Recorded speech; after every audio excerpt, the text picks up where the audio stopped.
Bonjour, bonsoir, j'espère que vous allez bien. Je suis content de vous retrouver. Aujourd'hui, on parle de vertèbres, on parle de la santé de la colonne vertébrale, de soulager les douleurs, de garder sa mobilité. Vous le savez, les conseils que je vous donne aujourd'hui ne remplacent pas les conseils d'un professionnel de la santé. Je vous invite d'ailleurs à aller en consulter un. Vous allez trouver aussi beaucoup d'informations et des exercices peut-être que je vais vous donner, que je vous donne sur ma chaîne, dans mes livres, notamment mon livre 99 façons de soulager les douleurs au dos et au cou, et aussi mon livre Plus jamais malade, mon approche globale pour un corps en santé. Existe-t-il des liens entre les vertèbres cervicales, le cou, l'articulation temporomandibulaire et les acouphènes? Ça, c'est intéressant comme question parce que parfois les gens vont consulter pour un de ces problèmes-là, en physiothérapie ici au Québec ou en kinésithérapie de l'autre côté de l'Atlantique, où vous allez aller voir un ORL, votre médecin, un autre professionnel de la santé, mais vous allez aller le ou la voir pour un de ces éléments-là. Donc, il y a 3 éléments en jeu et moi, j'aurais envie d'ajouter un 4e. Et lorsqu'on fait l'histoire de votre problème, on se rend compte que finalement, vous êtes peut-être venu me voir pour une douleur au cou, mais finalement, on se rend compte qu'il y a aussi une douleur à la mâchoire, des acouphènes, peut-être d'autres éléments. Alors, regardons ces éléments-là pris isolément, juste pour les revoir, parce que je vous en ai déjà parlé. Il y a des choses qu'on sait déjà. Bon, les vertèbres cervicales, on sait que c'est le cou. Il y en a 7. Leur mouvement est complexe. Il y a des artères qui sont liées au mouvement des vertèbres cervicales. On a des nerfs aussi qui sont là. On a aussi l'articulation temporomandibulaire ou l'articulation de la mâchoire. On la voit complètement à gauche. C'est une articulation qui est complexe, qui a une mobilité très particulière. Je n'entrerai pas dans le détail durant mes prochains contenus parce que ce n'est pas le but. Le but, c'est de s'intéresser au lien entre les 3 éléments, ou peut-être un quatrième élément que je vais ajouter. Mais le mouvement de la mâchoire, ce n'est pas seulement ouverture, fermeture et ça s'arrête là. C'est un mouvement qui est plus complexe, mais on voit que la mâchoire, elle est très, très près de la région cervicale. Si je vous la montre, la mâchoire dans cette direction-là, je vais partir la vidéo comme ça. Alors, qui tourne un peu vite, mais on voit que l'articulation de la mâchoire, elle est très, très, très près de la région cervicale. Il y a des muscles qui sont là aussi, qui augmentent la tension dans la mâchoire et qui peuvent changer la posture en présence de douleur, qui peuvent augmenter la tension près de l'oreille, qui peuvent augmenter aussi la tension près du cou. Et les muscles ils ne sont pas tous illustrés sur ce que je vous montre. Et si on regarde l'anatomie de la mâchoire, alors si on a de l'inflammation, disons, au niveau de la mâchoire, on n'est pas très loin du cou. On est vraiment très, très près de l'oreille. On est très, très près du crâne.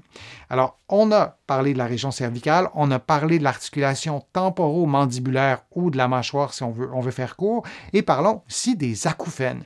Moi, je suis physiothérapeute, je ne suis pas audiologiste, je ne suis pas ORL, mais les patients qui viennent nous voir ont parfois des acouphènes. Alors, qu'est-ce qu'un acouphène? Si on veut le résumer dans sa plus stricte définition, les acouphènes sont des bruits perçus dans les oreilles ou parfois on les sent dans la tête en l'absence de sources sonores externes. Donc, on va continuer à entendre du bruit. Par exemple, si vous allez dans une boîte de nuit et la musique elle est vraiment très, très forte, vous êtes là longtemps et vous sortez et vous êtes il n'y a plus de bruit.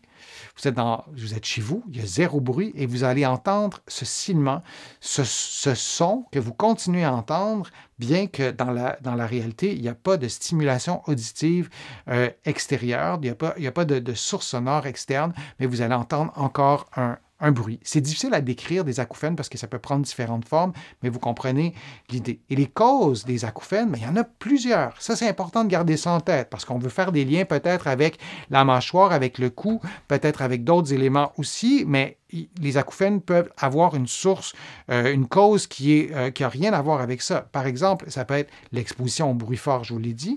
Ça peut être les processus de vieillissement qui font en sorte que votre nerf auditif a des problèmes, pour le dire brièvement. Troubles de l'oreille interne ou moyenne, on va les voir dans quelques instants, c'est parties de l'oreille. Des troubles circulatoires ou neurologiques. Notre oreille qui détecte le son, à l'oreille moyenne, l'oreille interne, elle est innervée. Il y a des vaisseaux sanguins qui sont là. Et parfois, parce qu'on a des maladies, on peut avoir une atteinte vasculaire ou nerveuse qui fait en sorte que l'oreille fonctionne un peu moins bien et on entend des sons alors qu'il n'y a pas de stimulation externe. D'autres maladies qui peuvent expliquer ça.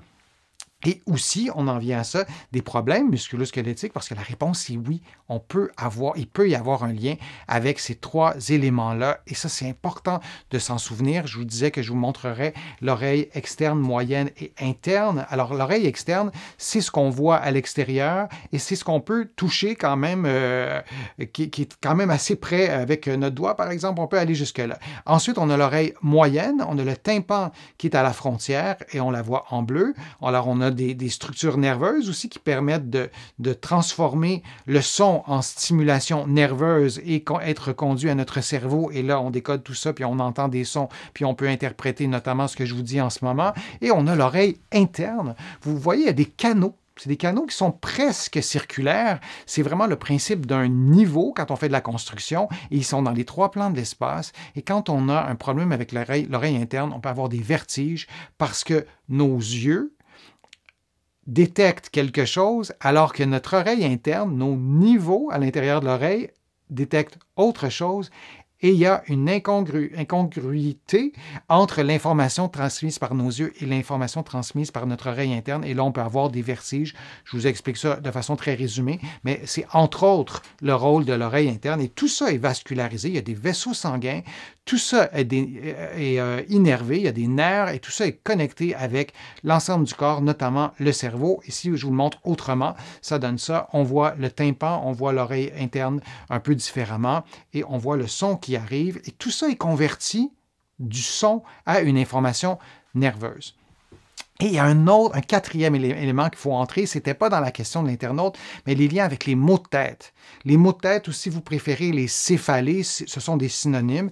Avec nos patients, on va parler de mots de tête. Dans les dossiers, on va souvent écrire céphalées. Et il y a plusieurs hypothèses qui expliquent les céphalées. C'est une illustration qui est tirée de mon livre Plus jamais malade, qui a été publié aux éditions du Trécarré. Et je ne ferai pas la liste, mais vous voyez 7 hypothèses, incluant la 7e, qui est une combinaison des 6 hypothèses, qui explique les douleurs, les maux de tête ou les céphalées, si vous préférez. Et il y a des céphalées qui sont associées aussi avec des acouphènes, mais aussi il y a des céphalées qui sont associées avec la région cervicale et qui sont associées aussi avec des problèmes de mâchoire. Et on peut prendre de ces 4 éléments-là, on peut en prendre 3 ou 2, et on peut faire des associations avec chacun d'entre eux. Alors, si on continue aussi les liens donc, entre ces 4 éléments, donc, incluant les maux de tête, peuvent s'expliquer par une atteinte des nerfs cervicaux et des nerfs crâniens. On a des nerfs qui sortent des vertèbres, disons. Alors, c'est pas une vertèbre, pardon, excusez-moi, je me trompe de bouton. C'est pas une vertèbre cervicale, mais jouons le jeu, disons que ça en est une. Alors, on a des nerfs, vous voyez le petit bouton ici, qui va sortir de la vertèbre, qui va sortir de la colonne vertébrale, une racine nerveuse, il y a un nerf qui va être formé. Alors, il y a des nerfs cervicaux et il y a des nerfs aussi crâniens qui sortent non pas de la colonne cervicale, mais directement du crâne. Et il y a des interconnexions avec certaines parties de ces structures nerveuses-là qui peuvent expliquer l'association entre au moins 2 des 4 éléments. On peut avoir un dysfonctionnement musculaire. J'ai mis vraiment le terme dysfonctionnement, c'est un terme très général, mais ce n'est pas nécessairement seulement une faiblesse. Ça peut être des tensions musculaires très fortes. Si on parle de la mâchoire, je peux avoir des muscles à l'intérieur de la bouche qui sont très tendus, ce qui font en sorte, ces muscles-là, que lorsque j'ouvre la bouche, le mouvement n'est pas normal. Il y a un mouvement qui est, par exemple, asymétrique. Ma mâchoire va dévier d'un côté. En déviant d'un côté, à la longue, il y a de l'inflammation qui se produit, particulièrement sur un des deux côtés. Et cette inflammation-là pourrait avoir ce mouvement non désirable du mouvement asymétrique de la mâchoire pourrait avoir un effet sur le système auditif, pourrait avoir un effet sur la région cervicale, causer peut-être des acouphènes et peut-être aussi des céphalées. Donc, le dysfonctionnement musculaire, je vous ai donné un exemple, mais il y en aurait vraiment beaucoup d'autres.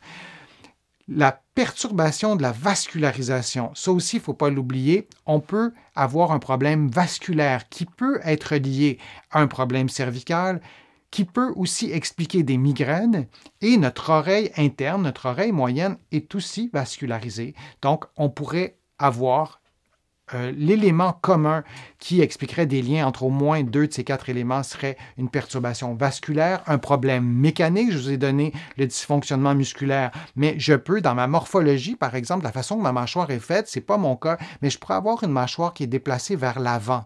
On pourrait penser, on a des gens autour de nous qui ont cette morphologie-là, ce n'est pas nécessairement bon ou mauvais, mais parfois, c'est vraiment très déplacé vers l'avant. Peut-être qu'on a eu un accident de voiture, peut-être qu'on a eu une reconstruction de la mâchoire, ou peut-être que, peu importe la raison, mais notre morphologie fait en sorte qu'on a un problème mécanique à la longue.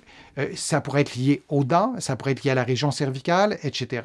Et aussi, la posture est associée à la morphologie, peut faire en sorte de déclencher peut-être des douleurs à la mâchoire avec des acouphènes parce qu'il y aura une compression, il y aura peut-être de l'inflammation aussi. Alors, si ma tête se déplace vraiment beaucoup vers l'avant pour 1001 raisons liées à au moins 2 de ces 4 éléments-là, bien, on pourrait avoir des acouphènes, par exemple, ou on pourrait avoir des douleurs au cou, des douleurs à la mâchoire qui sont interreliées. Donc, l'important dans tout ça, c'est de consulter et de vous souvenir que ces 4 éléments-là peuvent être reliés. Et c'est important d'en parler aux professionnels que vous consultez, bien, en principe, on va poser des questions lorsqu'on a, on a un patient devant nous qui a un problème de mâchoire.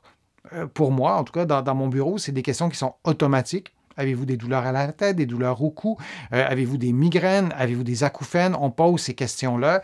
Et si jamais les questions ne vous sont pas posées pour plein de raisons, bien, apporter ces éléments-là, ça peut aider le professionnel de la santé que vous consultez pour pouvoir mieux vous traiter et de faire les liens entre au moins 2 de ces 4 éléments-là et les interventions qui sont adaptées à votre condition, c'est-à-dire qui tiennent compte, par exemple, de la mobilité de votre cou, de la mobilité de votre mâchoire, de la détente musculaire de toutes ces régions-là et peut-être aussi un examen de l'audition, ce qui n'est pas du tout dans mon champ d'expertise, mais il ne faut pas éliminer ça non plus, au contraire.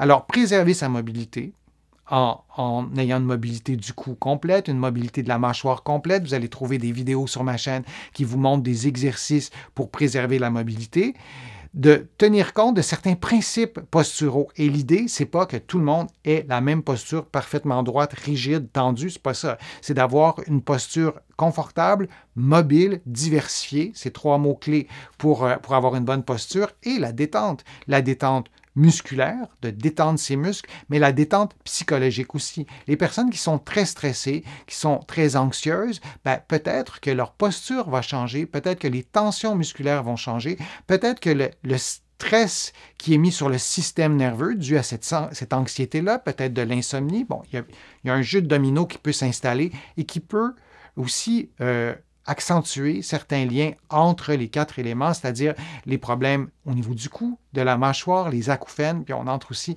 les céphalées ou les maux de tête. Donc, c'est 3 mots-clés à retenir. Et pour répondre à la question, existe-t-il des liens entre tous ces éléments-là? La question, c'est oui. C'est pas toujours simple de les comprendre, c'est pas toujours simple de les expliquer et d'intervenir au bon endroit et de tout déchiffrer, disons, mais il faut en tenir compte. Il faut, je pense, que vous en parliez aux professionnels de la santé que vous consultez. Je vous remercie d'avoir été là. Je vous invite à visiter mon site web, le www.denisfortier.ca. Vous allez pouvoir y faire une contribution si vous le souhaitez, une contribution financière, mais aussi une contribution par clic. Vous allez pouvoir trouver comment faire. Ça m'aide à continuer à vous présenter autant de contenu. Je suis toujours ravi de le faire. Sur mon site web, vous allez trouver aussi un blog avec beaucoup d'informations. Tout ça est gratuit. Vous allez pouvoir vous abonner à une infolettre.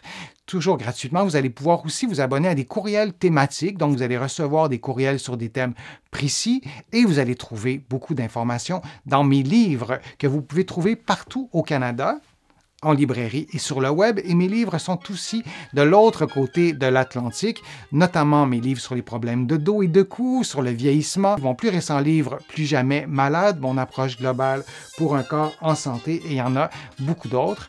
Alors, je vous dis à une prochaine fois, à un prochain direct, à une prochaine vidéo. À très bientôt.